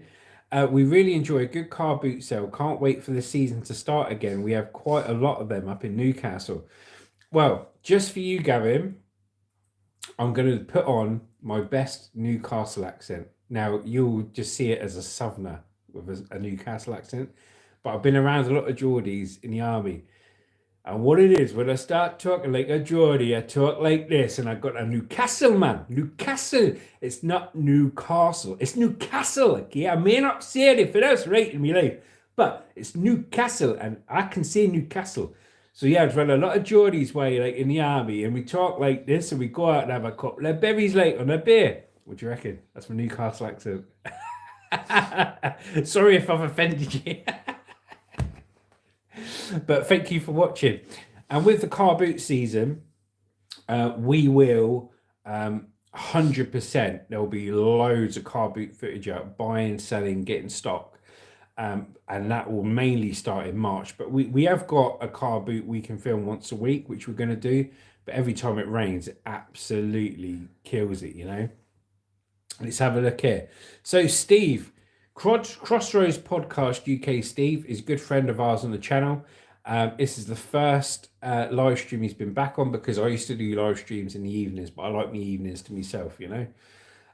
So we're doing it in the morning. It's a reason for me to get up earlier, and it actually really helps inform everyone of the local news. So Steve, thank you very much for your £2 donation there, and this is for toilet roll. And it's good to have you on board, buddy. All right, let's have a look here. Crossroads goes, you're welcome. It's the thought that counts, Jamie. Yes, it is the thought that counts. Pete, Steve, and Jamie, you always now and again give us super thanks, and it goes a long, long way on this channel. So thank you very much. And we had one other guy give us, I think it was like a couple of pence from India. It was our first ever one, I think. That was red, wasn't it? No, I'm not sure. No, it wasn't, I don't think. Months ago. But they're very much appreciated, and they make a big difference to whatever money you do earn from videos and shorts. So thank you very much. So it's the thought that counts. Gavin says, that's brilliant, mate. Thank you, mate. I try me best. I'm a canny lad, I'm a canny lad. I'm a couple of berries gonna neck on with me wife. Jamie, you're amazing as always. We love you, says Luce. And Hannah might get last one later if she's on. Whoa! I'm doing one later anyway, Jamie, of me cooking. Oh, she's going to be doing some more cooking. Cooking up a meal I tonight. want to cook the chicken. She wants to cook the chicken. With garlic. No, yeah, maybe. No garlic. With making everyone ill. chorizo. Your poor mum's on a deathbed after last night's cottage pie. Mozzarella. Mozzarella. You know, earlier we were talking about farting, and after the farting conversation, the first thing that came out of Hannah's mouth was, yeah, I think I'll have chicken and chorizo tonight for dinner. Let's straight on to food. Yeah, food's the centre of my existence. Oh dear. Right, let's have a look here. Next story, we'll do another story. So thank you, Jamie, thank you, Pete, and thank you, Steve. So relief as the first UK patients fitted with app-controlled sleep apnea microchip. Steve goes, Justin, you still alive from last night's meal? Just about, mate. Be prepared for what you cooked tonight. No more garlic. Maybe better off having chili, definitely. So this story is about sleep apnea, people that can't sleep, and they've come up with a microchip to help people sleep. So a new treatment in which surgeons implant a chip on a critical nerve could mean relief for the 8 million people in the UK with the condition that is linked to hypertension, strokes, heart attacks, diabetes, and even death. A new electronic chip could bring relief to patients with a serious disorder that stops them breathing in their sleep. 8 million people in the UK suffer from sleep apnea. Their airway becomes obstructed and their breathing repeatedly stops for several seconds or even minutes. But surgeons have now begun implanting a chip on a critical nerve, helping people to breathe. Sky News was given exclusive access to one of the first NHS operations carried out at University College London hospitals. The patient, Natalie Bowler, has had sleep apnea for 10 years. 10 years. Imagine not sleeping properly for 10 years. The condition means she can stop breathing up to 30 times an hour. Yeah, so it's not sleep apnea, I thought it was the case. Not so much about a bad night's sleep, is you're breathing in it. You stop breathing, and then I don't know if you've had it. I swear we've all had it as well. You'll be asleep, and then you'll wake up and you go because you just stop breathing in your sleep. Yeah, sleep apnea. She only became aware when her husband became concerned. He's afraid I'm going to die, she said. It sounds awful, choking and gasping. Well, you want to be in here, mate, after these pair farting all night. You, more like. Steve goes, give it to my wife, stop her bloody snoring. Jamie goes, is cottage pie the same as shepherd's pie? Oh, No, I'll come back to that. Shepherd's pie, they use lamb, and cottage pie, they use beef. Oh, Gavin says, yes, I suffer with sleep apnea. I'm in the middle of getting tested for my CPAP machine. Bloody hell. Steve says he has sleep apnea and he has a machine. And Pete says cottage pie is beef and shepherd's pie is lamb. There you go. I was right, There you go. So it's good we're talking about this. I know Eddie Hall, you know, the world's strongest man at one point, Eddie Hall, he has sleep apnea and he has a machine. So let's have a look. So as soon as I heard about this new technology, this implant I was very interested in because everything I've tried hasn't worked. So this is what they do for the surgery, yeah? Surgeons made a small incision under Natalie's chin, then placed a chip on a nerve just there that controls a muscle in her tongue. A better night's rest. Consultant sleep surgeon Ryan Ting Tor Chung said the chip sends a mild electrical pulse to stimulate the nerve to move the tongue forward, and it opens up the airways. It means that patients are able to have a better night's rest and breathe smoothly throughout the night. I tell you what, you don't want that thing going haywire, do you? You know, like these pacemakers, sometimes they go out of rhythm, don't they? Like, and they shock you and give you a bloody heart attack when they go faulty. Imagine that under there, giving you a massive electric shock if it went tits up. Yeah, your bloody tongue will come out your bloody mouth. So sleep apnea affects both men and women. Those with the condition snore heavily, and soft tissues in the mouth and throat close up the airway and obstruct breathing. So while I'm reading this, guys, the guys that suffer with sleep apnea, tell us what your main symptoms are of what made you go to the doctor to get diagnosed with the condition. What's the worst thing that's happened to you with sleep apnea whilst I'm reading this story? And I'll have a look at the comments after. The lack of oxygen can lead to hypertension, strokes, heart attacks, and diabetes, and some patients die as a result. In severe untreated obstructive sleep apnea that can be as high as 1 in 3 within 10 years, Mr. Chung said the most common treatment at present is a continuous positive airway pressure. That's what CPAP stands for. Continuous positive airway pressure machine. A pump blows air through a mask into the mouth and throat, keeping the airway open, but it is so uncomfortable a third of patients stop using it. Patients return to have the implant switched on. The UCLH is the first NHS centre to offer 2 slightly different chips, one called Nixio, I can't say it, mate, and the other Inspire, to patients with moderate to severe sleep apnea. Patients return to hospital around 6 to 8 weeks after the operation to have the implant switched on and the level of stimulation adjusted to a comfortable setting. They are able to turn on the device with a remote control or a smartphone app when they go to bed. Some patients sleep so soundly that they even start to dream for the first time in years. So let's have a look here and say, so Crossroads got a machine, his breathing stopped, and he's had 3 strokes. Bloody hell, going through it, Steve, ain't you, mate? Well, hopefully that stops happening, mate, and that machine helps you, or maybe you can think about having the implant. Gavin says he suffered with snoring and he could fall asleep anywhere during the day and stop breathing. Tiredness is a big factor too. Yeah, it must put, that's scary, man. That must put so much pressure. It's actually on the news now as well. That must put so much pressure on the body, especially the lack of oxygen. So I think it's amazing that they come up with these technologies. And I think if it's right for you, you should go for it. Obviously, do your own research. But it's I'm glad that we can report on something that can actually help you guys get some real value out. Crosso says, I run Exmouth Stroke Survivors Club to help people with stroke. Well done, Steve.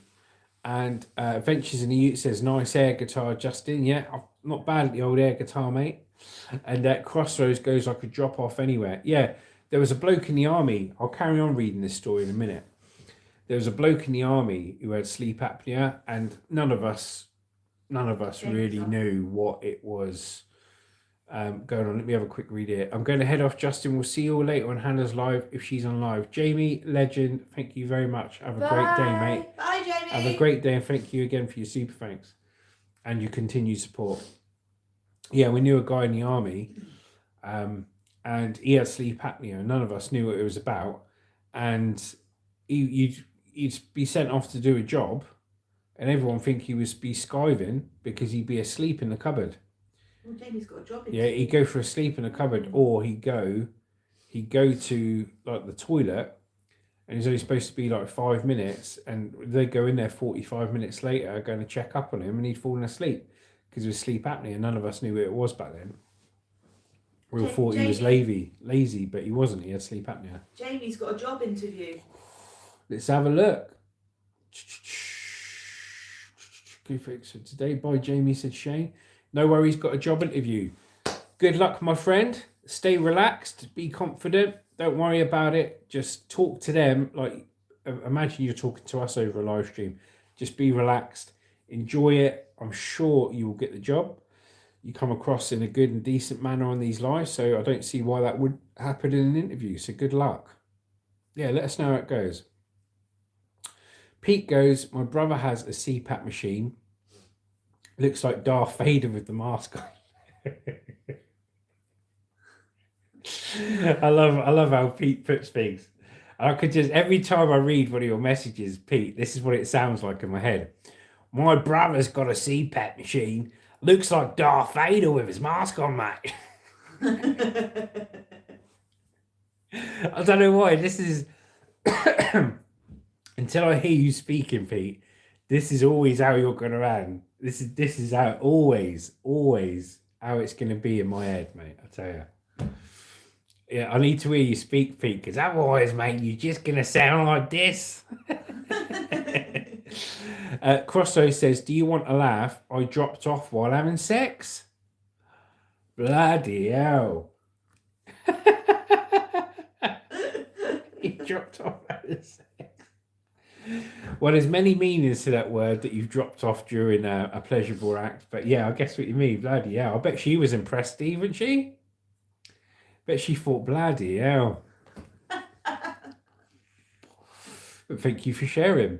Gavin says, I could be sitting having an important conversation or even an interview and I could just fall asleep. It's crazy, isn't it? Because a lot of people, because people don't have it themselves, they can't relate to it. People say, oh, I can't do it because I've got sleep apnea. And you know what people are like, oh, well, you're going to get time off on lunch or you're allowed to fall asleep and get away with it. It's not the case. It's an actual real condition. And it's crazy, isn't it? Because you want to get on doing things. Like you say, you're having an interview or a conversation, an important conversation, you just fall asleep. There used to be somebody in the bank, and I used to serve them. They used to do what they had to do, go and sit down to sort their monies out, and then they'd fall asleep at the table. We had to go and wake them up. Fall asleep? Yeah, he had sleep apnea. Very good. I thought I had sleep apnea for the while, but it turned out I only ever fell asleep when Luce was talking to me. Oh, thanks. The doctor said, no, Justin, you haven't got sleep apnea. He goes, when do you fall asleep? I say, every time my wife goes on at me and goes into deep conversation about something, I said, I don't know what it is. I'll wake up half an hour later, normally with a black eye. And they said, no, it weren't sleep apnea, Justin. It weren't sleep apnea. So I got away with it then. Shane goes, oh my God, I can't even think Crossroads. Yeah, exactly. Jamie goes, will do for Northern Trains. Northern Trains. Good luck, brother. Just remember, don't get railroaded into doing anything you don't want to do and always stay on the right track. I'm here all week. All right.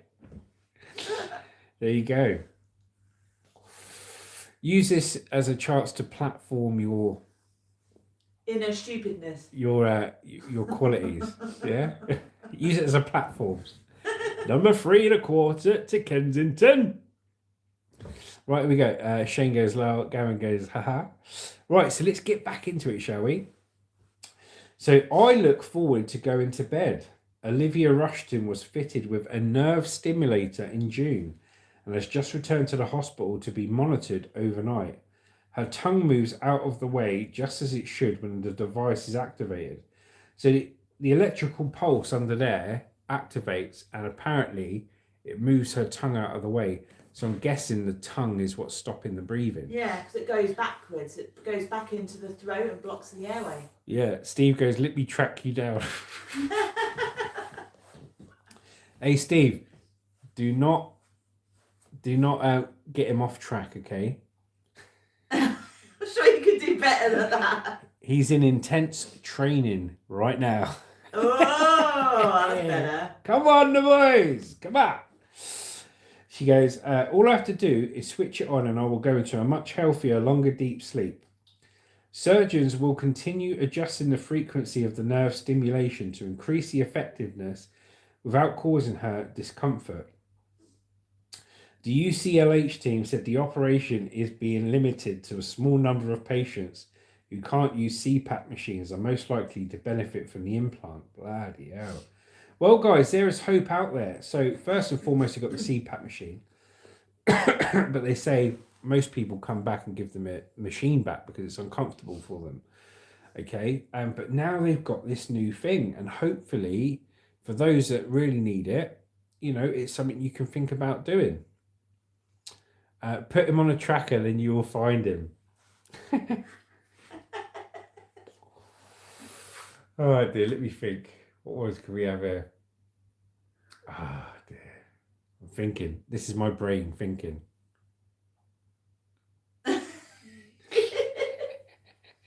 You're normally quicker than this, Just. I think your brain cells I'm are half dying. asleep. It's finding the right place to stop in it. You know what I mean?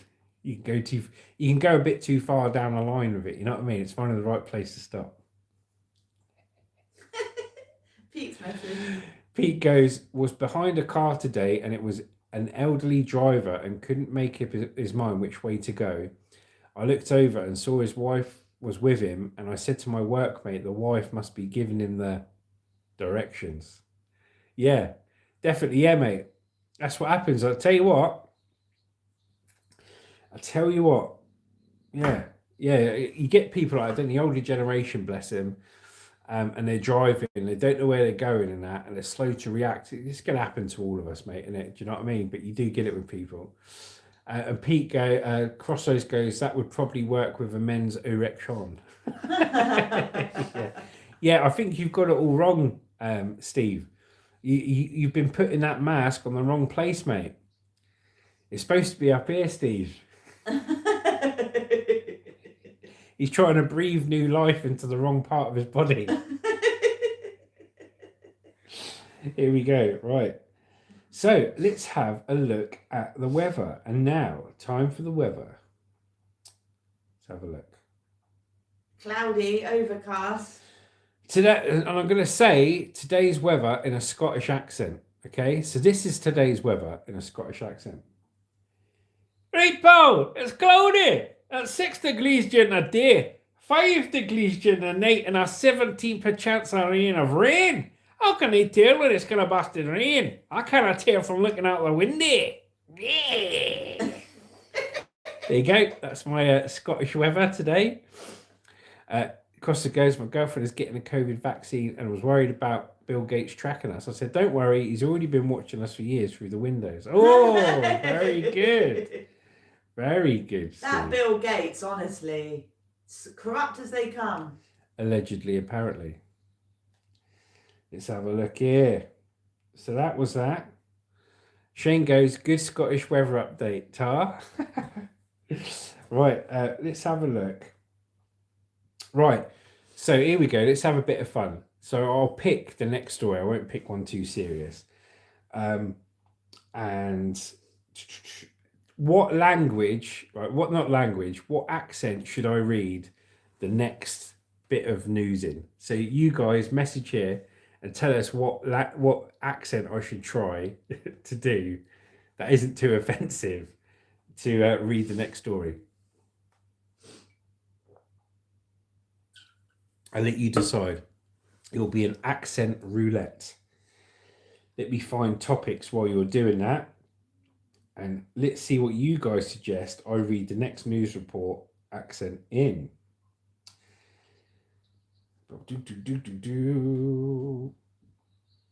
Yeah, that one there. Let's have a look. I'm waiting for the replies. While I'm waiting for the replies, so Luce has got Jamaica. Good one, Luce. Yeah, good one. While I'm waiting for the replies, if you're watching this on playback, this is a fun, friendly, and safe space for everyone to interact and have their say on a relaxed format of reading today's latest news, so you actually know what's going on in the world. And yeah, you can have your chance to say and everything else. And now, obviously, you can be on the live stream and comment and take part yourself. But if not, and you're watching on playback, that's just as good. And you can comment on anything we said and done here. Can I just say something And we do it 5 days a week, Monday to Friday, 9 o'clock in the morning. And now for the weather. No, can I just say something about them stickers that we're doing? Yeah. So we're going to do regular sort of prize draws for people, whatever it is, and we're going to design different stickers. So even if you get a sticker from us, we're going to design different stickers. So there'll be like a whole collection of them. Yeah, so we're going to design 20 stickers. Well, I'm not designing them, I'll design a new design every month, 20 stickers, right? The competition is free of charge to enter. All you've got to do is be a subscriber, comment, like, share, watch as many videos as you can, and take part in the live streams. And if you can't take part in the live streams, watch the playback.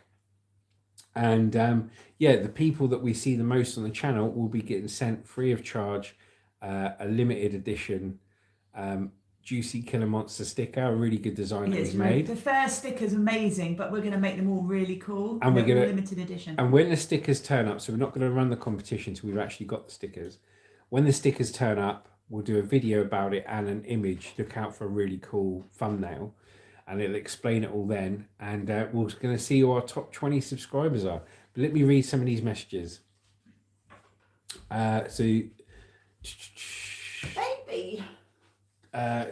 Pete goes, so Lucy goes Jamaican accent. Pete goes, I watch a Scottish mum and daughter and their accent's so thick and hard to understand. Pete goes Asian. The police would track down a serial killer who disseminated his victims and body parts. He caught him after trying to sell 3 feet at a yard sale. Right, my great grandmother had a very thick Scottish accent. Crossroads goes breaking news. Breaking news: a 9-year-old has disappeared after using moisturiser that makes you look 10 years younger. Right, last chances. So we've got Lucy said Jamaican accent. Pete said an Asian accent. What accent should I read this next news article in? You've got 30 seconds to suggest an accent, and I'll give them the best shot without being offensive to anyone. You're making me crazy. Very good, Liz. God, I'd sound awful if I tried to do an accent.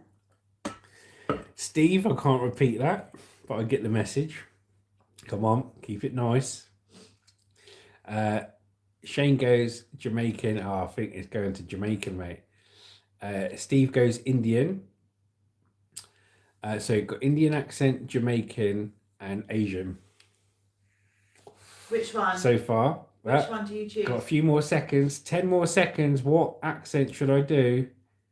What accent should I read the next news stream in? So far, we've had Jamaican, Indian, a Jamaican accent, an Indian accent, and an Asian accent. I think Jamaican, because 2 people said Jamaica. Yeah, it's the one you said as well. Yeah, exactly. All right. Indian and Jamaican together. Indian and Jamaican together. Yeah, all right. Yeah. Right, here we go. So here we're going to go. I'll start off. I'll tell you what, I'll have a pop at all 3. Should I have a try at all 3? And no offence to anyone from these countries. It's just a bit of fun, me trying to practice my accents. So we're going to start off in Jamaican. The recipe for Christmas #1 and how the secret to success has changed. The Christmas #1s of recent years are more danceable and energetic than ever.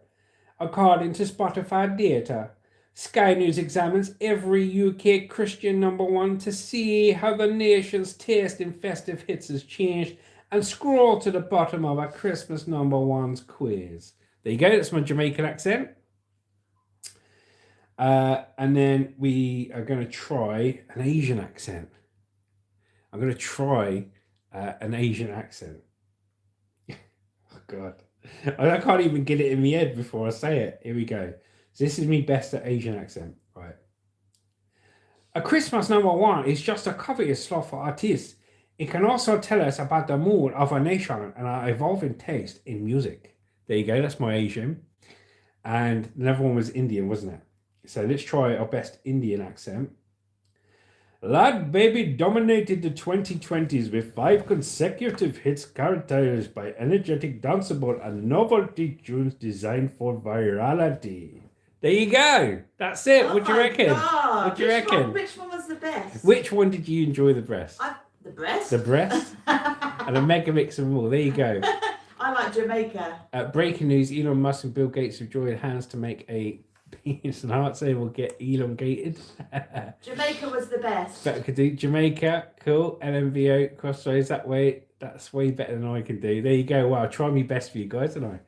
So now to talk in my normal accent.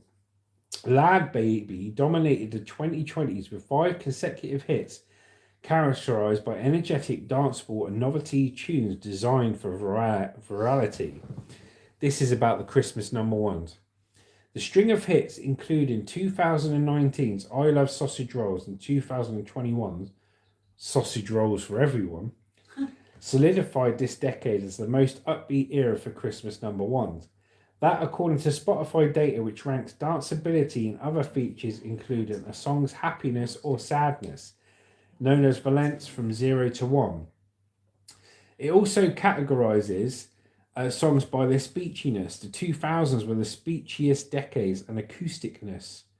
The 1950s were particularly acoustic. Wham! I love Wham, by the way. Classic Last Christmas, which turns 40 this year, hit number 1 last year. The song has a danceability score of 0.7 to 0.2 points above the 0.5 average. So there we go. Bit of Christmas songs, bit of this, bit of that. And now we're going to finish off with a nice little chat, mate. Some nice jokes from Steve here. Thank you, Steve. There we go. So yeah, so for those that weren't on the live stream to begin with, I'm going to finish off again. Okay, I'm going to finish off again with a story from last night. I'll just read this message quickly. Pete says, when I scroll through live streams, I always say hello to the Indian streams and laugh when they try to pronounce my username. Yeah, I suppose it is about a bit of a handful, isn't it? Adventures in the U. Yeah, you're great, Shane. Well done, Liz. So yeah, I'm going to finish off. So today's last story will reiterate what a lot of you haven't heard because I said it quite early.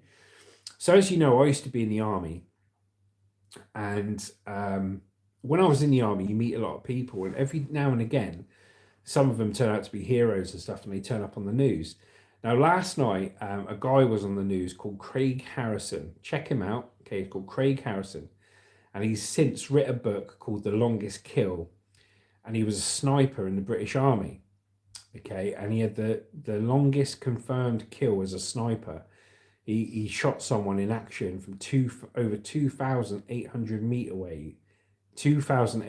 meters away, and he held the world record for the longest confirmed sniper kill whilst in action. He held it for about 10 years. Now, I know this guy. I'm not friends with him. I don't have his phone number, and I haven't seen him in 20 years.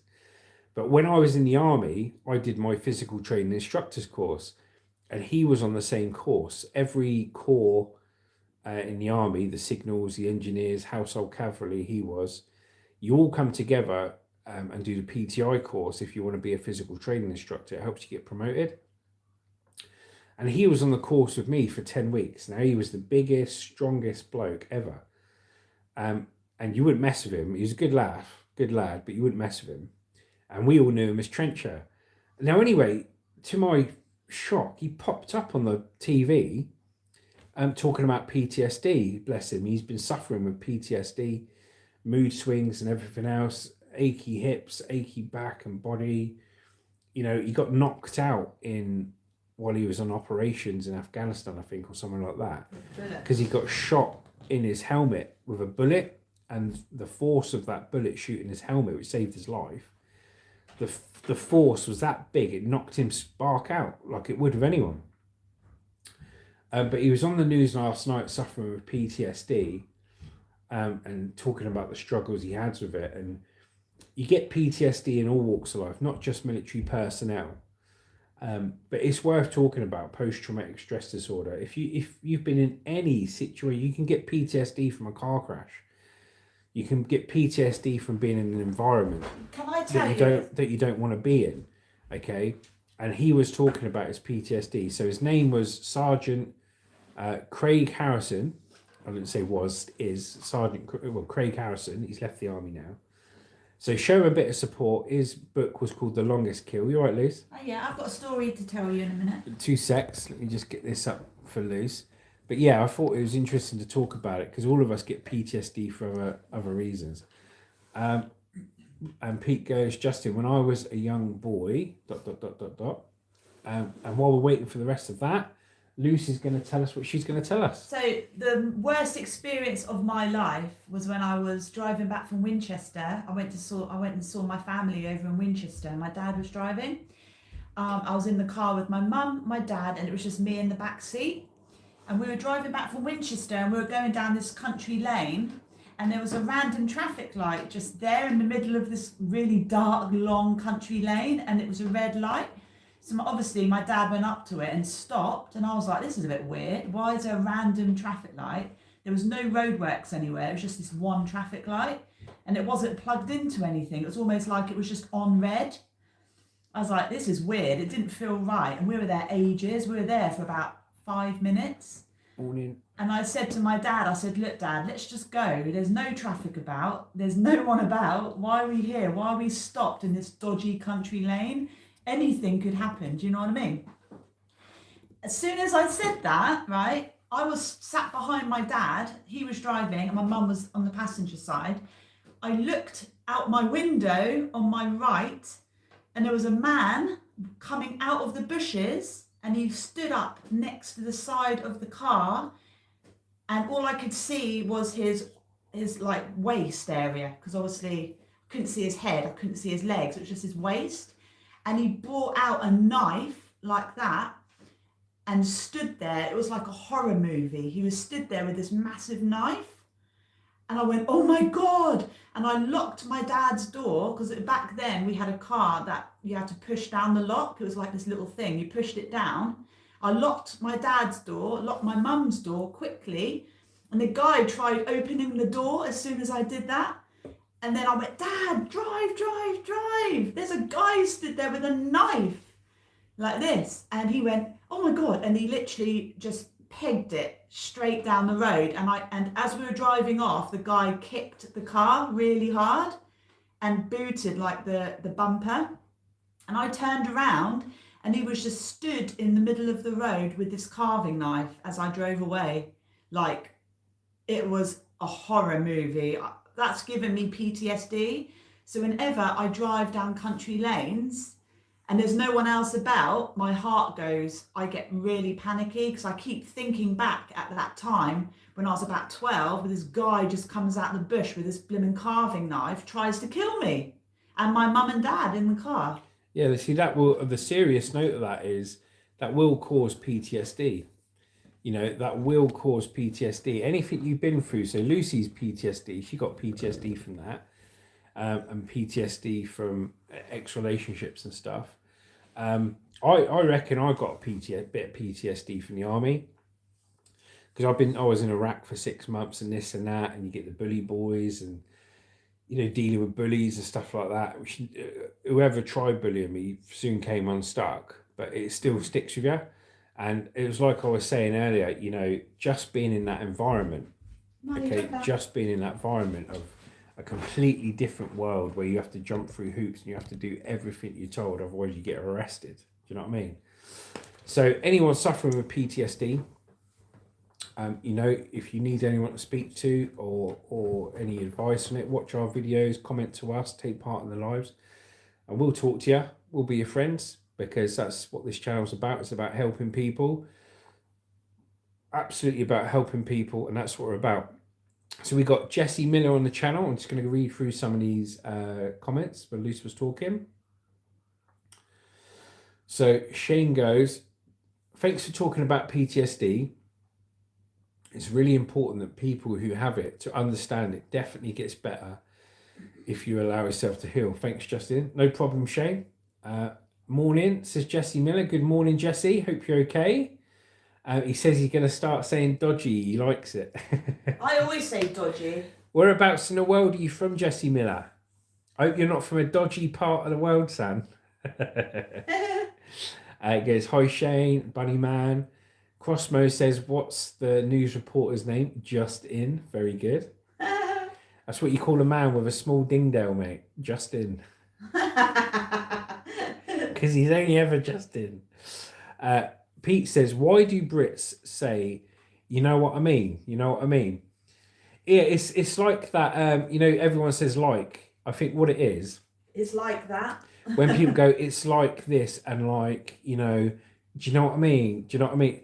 I think what it is, people haven't thought about what they're going to say in enough detail before they say it. Or they want a reaction And from the other person. Yeah, and they get into the conversation and they start filling gaps in the conversation because they can't think quick enough what to say. Or they're trying to get the other person to respond by saying, do you know what I mean? Or they're trying to get the other person to respond. That's why I do it. Yeah, people. I think a lot of people just mainly fill gaps. That's why, mate. Lucy goes, I don't know. Jesse says, I'm terrible at taking orders. They don't like the question, why? Torrington, Connecticut, That's where he's USA. from. Oh, you're from Torrington, Connecticut, USA. Thank you for joining us, mate. I love it. And Shane's from Cleveland, Ohio, Yay! USA. Cool. Woo, woo, woo, woo. I'm a huge fan of conversational profanity to fill the gaps. Yeah, I know what you mean, mate. I know what you mean. Very funny. That's what it's like, isn't it? But In anyway, it's another one, in it. in it, yeah. What we say is in it over here. So go in it. You know what I mean? In it. You know what I'm saying? Someone will say something.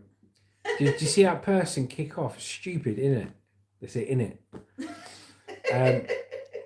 Shane goes, we got a huge Amish community in Ohio. I don't know much about the Amish, mate. I know they got beards like me. They wish they I had a think beard. you come from there, Jazz. I wish they had a beard like me. I know that much. Luce goes, that's cool.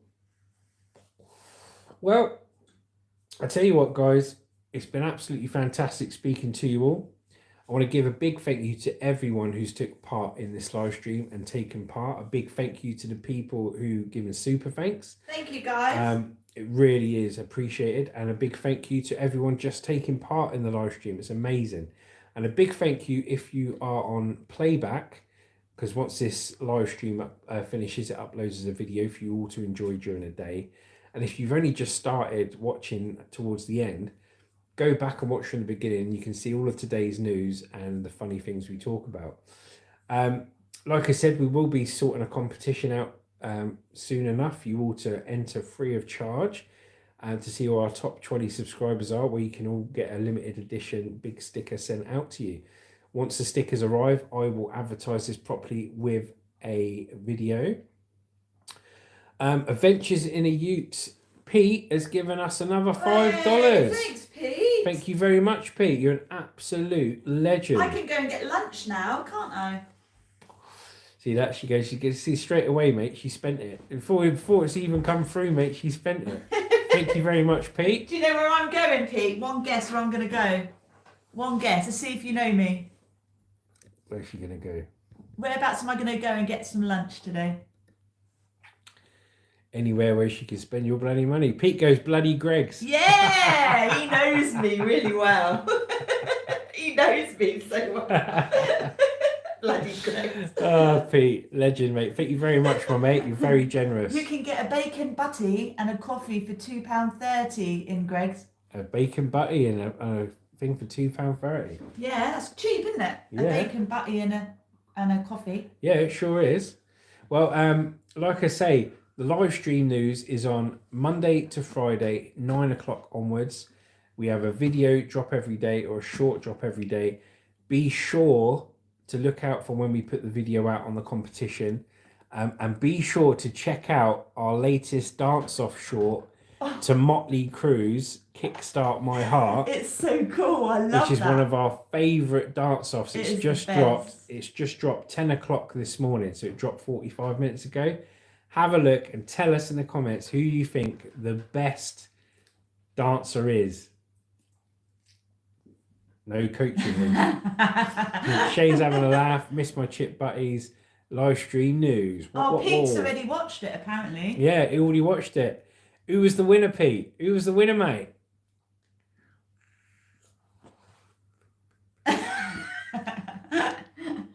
Say what you see, Pete. Say what you see. Say what you see. We'll find out on the comments who you thought was the best answer. But there you go, guys. That was today's live stream news. I'm going to have my second coffee of the day. We've been good. You guys have been better. Justin from Juicy Killer Monster. Hey, Justin for the air guitar. Thank you, mate. Pete! Thank you very much, brother. This is Justin and Lucy. Together we are Juicy from Juicy Killer Monster. Over and out. Thank you, guys. Take care and bye.